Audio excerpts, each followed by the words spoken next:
So welcome back friend to our channel ड्रे डीमर study. तो आज हमने इससे पहले लेक्चर में पढ़ा था कि लीगल राइट क्या है। आज हम पढ़ेंगे theory of legal right. Legal right की कितनी थ्योरी है, तो पहले हम बताते हैं। इसमें मेनली 3 थ्योरी है लीगल राइट की। पहली थ्योरी है विल थ्योरी, दूसरी थ्योरी है ये इंटरेस्ट थ्योरी, और तीसरी थ्योरी है protection theory.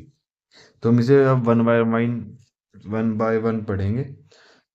Handy Kelsen and other support the will theory of legal right. According to this theory, a right is an inheritance attribution of all the human will।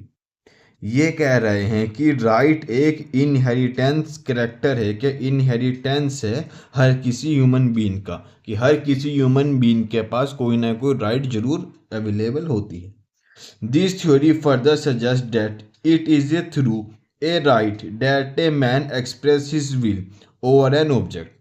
इसका ये कहना है कि एक right ही ऐसी चीज है जिससे एक आदमी के पास, एक पर्सन के पास अपने आप को एक्सप्रेस करने का तरीका होता है। This theory has been accept and support by German historical and jurist. इस थ्योरी को जर्मन के हिस्टोरिकल और जूरिस्ट ने भी काफी सपोर्ट करा है। हम आगे देखते हैं। A legal right is a power over an object by which means of right can be subjected to will. ये कह रहा है कि लीगल राइट एक ऐसा ऑब्जेक्ट है, एक ऐसा टूल है जिसके थ्रू हम अपनी राइट को अपनी विल में कन्वर्ट करके फिर हम इंजॉयमेंट ले सकते हैं, क्या हम उसका बेनिफिट सोसाइटी को दे सकते हैं। आगे पढ़ते हैं।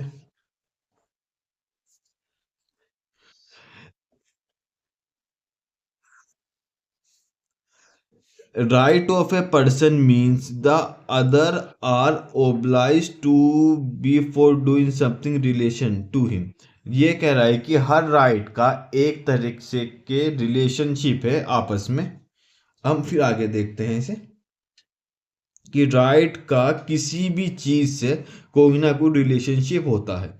It is based on sovereignty power of a state. वो एक राज्य की सोवरेनिटी पावर के ऊपर डिपेंड करता है कि वो हर किसी राइट को, हर किसी पर्सन के राइट को कहाँ पर उसे ओबलाइज करे। Ocean conceptualized based on sovereignty and power of the state। According to him, duty is obliged by breach of which punishable। उसका ये कहना है कि ड्यूटी है किसी की, अगर कोई उसे ब्रीच करता है तो उसे पनिशमेंट मिलनी चाहिए। किसके तहत मिलने चाहिए? जो अपने पिनल सेक्शन है सोसाइटी में उसके तहत।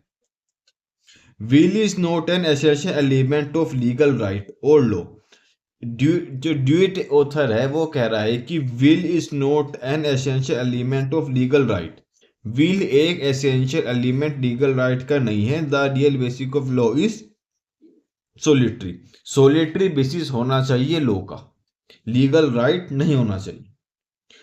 अब हम दूसरी अपनी थ्योरी पढ़ते हैं। आपको दिख रहा होगा फ्रेंड्स, इंटरेस्ट थ्योरी।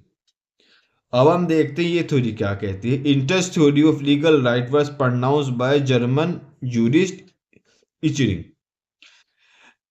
जो इंटरेस्ट थ्योरी है ये जर्मन जूरिस्ट ने फाउंड करी थी, जिनका नाम था Ihering. According to this theory, a legal right is a legally protected interest. ये लाइन हर जगह मिलेगी आपको, legal right is a legal protected interest. ये बात किसने कही है? ये बात कही है इचरिंग ने। Ihering does not emphasise on the element of will in a legal right. Ihering will की बात नहीं कर रहा है, बल्कि ऑस्टन हो गया, ड्यूट हो गया, ठीक है, कैंट हो गया, ये सब विल की बात कर रहे हैं। इंटरेस्ट थ्योरी में इचरिंग ने विल की बात नहीं करी। इसने कहा है a legal right is a legal protected interest. Ihering does not emphasise on element of will in legal right. अगर ये विल पे नहीं फोकस कर रहा है तो ये किस पे फोकस कर रहा है, अभी हम पढ़ेंगे। The basic of legal right is interest and not the will. इसने इंटरेस्ट की बात करी है, इसने इच्छा की बात नहीं करी है। इच्छा तो ये हो गई कि मुझे एरोप्लेन चाहिए, मैं खरीदना चाहता हूँ, तो ये राइट थोड़ा है ना है। हमें इंटरेस्ट देखना है, क्या उस चीज में किसी पर्सन का कितना इंटरेस्ट है, कितना वो एफर्ट कर रहा है, कितना वो विलिंगनेस कर रहा है उस राइट को अचीव करने के लिए by the way of interest. The primary aim of law is to protect of human interest. Law का इचरिंग के अनुसार प्राइमरी फंक्शन है लॉ को प्रोटेक्ट करना and to avoid a conflict between the individual interest, और हर एक के इंडिविजुअल इंटरेस्ट में कोई कॉन्फ्लिक्ट ना हो। तो इसकी थ्योरी किसको प्रोटेक्ट करती है? ह्यूमन के इंटरेस्ट को प्रोटेक्ट करती है, और साथ में देखती है कि आपस में इंडिविजुअल में कोई भी झगड़ा नहीं हो। अगला, Ihering theory on the ground that it is incomplete and is comparatively overlook the element of recognisation of a state.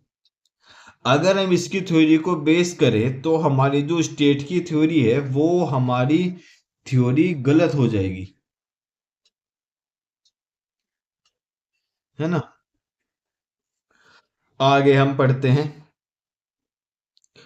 Salmon view about a legal right.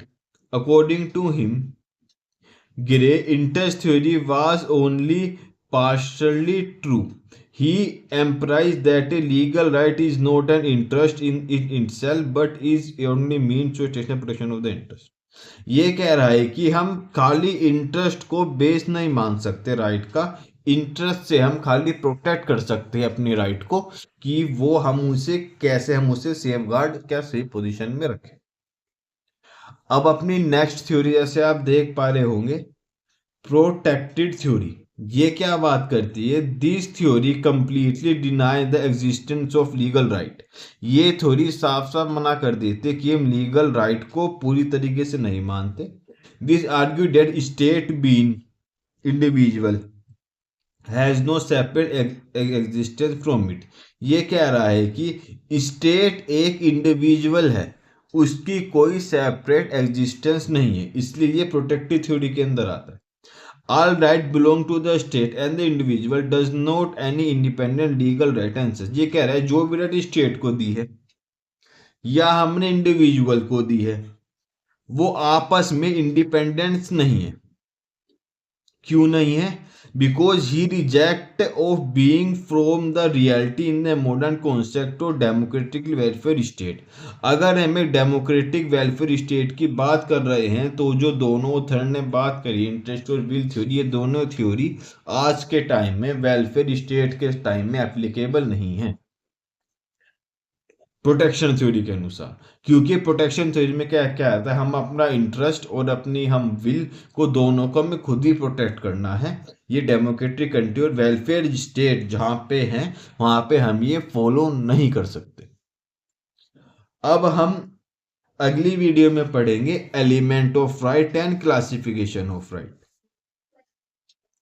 ठीक है, क्लासिफिकेशन राइट के अंदर हम पढ़ेंगे positive and negative right, perfect and imperfect right, right in rem and right in personam, propertial right and personal right, repropria and realigns, principal and exertion right, legal and equitable right,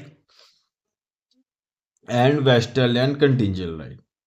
So thank you friends and have a nice day.